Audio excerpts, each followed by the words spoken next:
अस्सलाम वालेकुम वरहमतुल्लाहि वबरकातुहू। उम्मीद है आप सब खैर और आफियत से होंगे। तो इस वीडियो में मैं आपके साथ एक आयत शेयर करने वाली हूँ जो कि सूरह रहमान की है। कुल्लु मन अलैहा फ़ानी व यबका वजहु रब्बिक ज़ुल जलाली वल इकराम। आपको पता है इसका मतलब क्या है?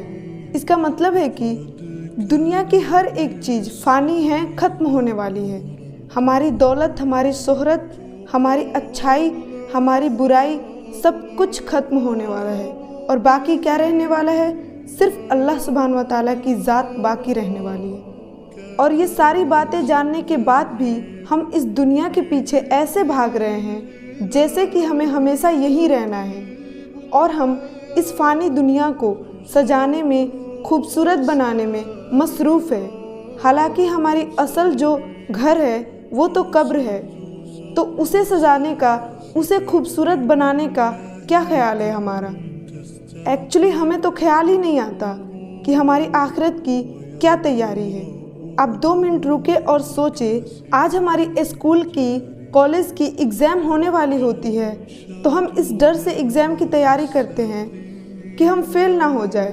तो दुनिया की एग्ज़ाम के लिए इतना टेंशन, इतना स्ट्रेस है ना। और उस एग्ज़ाम का क्या जिसके तैयारी के लिए अल्लाह सुब्हान व तआला ने हमें ऑर्डर दिया है।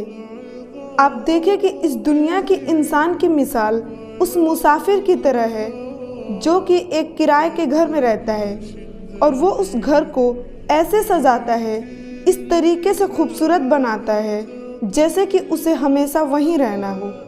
और जो उसका असल घर है, जहाँ उसे हमेशा हमेशा रहना है, उस घर की उसे फ़िक्र ही नहीं है, उस घर की उसे याद ही नहीं आती, उस घर को वो ख्याल में ही नहीं लाता, उस घर की उसकी कोई तैयारी ही नहीं है। तो अब आप सोच रहे होंगे कि वो इंसान तो इंतहाई बेवकूफ़ है। तो सेम वही मिसाल है हमारी भी। और हम हैं ही इस दुनिया में मुसाफिर की तरह। पता है हमारी असल जो मकसद है ना, वो है कि हम अपनी आखिरत को कामयाब बनाएं। अगर इस दुनिया में हमें अच्छी ज़िंदगी चाहिए तो आखिरत में भी तो चाहिए। आप खुद सोचें कि हम अपनी आखिरत के लिए कितना एफर्ट, कितना स्ट्रगल, कितना सेक्रीफाइस कर रहे हैं। हम दुनिया के लिए तो स्ट्रगल कर रहे हैं, बट क्या हम आखिरत के लिए स्ट्रगल कर रहे हैं? हम दुनिया की हर चीज़ को हासिल करने के लिए मेहनत कर रहे हैं, कोशिश कर रहे हैं, बट क्या हम अपने रब को राज़ी करने की कोशिश कर रहे हैं? आप देखें कि हम इस दुनिया की किसी इंसान को खुश करने के लिए, उसे राज़ी करने के लिए हम वही काम करते हैं जो उसे पसंद हो, है ना। तो वैसे ही हमें अल्लाह सुब्हान व तआला को राज़ी करने के लिए उनकी पसंद नापसंद का बहुत ख्याल करना है। हमें समझना है कि अल्लाह सुब्हान व तआला ने कुरान में क्या कहा है, हमें किस रास्ते पे चलने का हुक्म दिया है। अल्लाह सुब्हान व तआला कुरान में सब कुछ बताए हुए हैं कि किस रास्ते पे कामयाबी है, किस रास्ते से जन्नतुल फिरदौस हासिल करनी है।